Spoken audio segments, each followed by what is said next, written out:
Way ওল খেয়েও না ধরবে গলা, তো চলো। গলা তো ধরবেই না একদমই, তো চলো ওল দিয়ে আজকে একটা নতুন রেসিপি নিয়ে চলে এসেছি।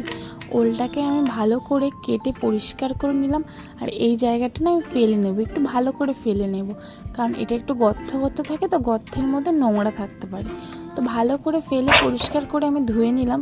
আর একটু এরকম একদম বেশি মোটা না আর একদম বেশি পাতলা না, জল দিয়ে ভালো করে ধুয়ে নিয়ে ভাতের মধ্যে আমি সেদ্ধ দিয়ে দিলাম।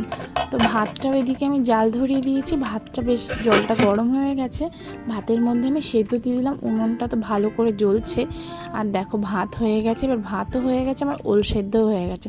শিলপাটায় লঙ্কা, সর্ষে আর লবণ নিয়ে নিয়েছি, লঙ্কা লবণ নিয়ে নেবে স্বাদ মতো।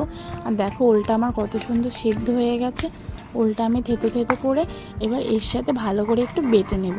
ওল বাটাটা কমপ্লিট। এবার হাতের সাহায্যে এটাকে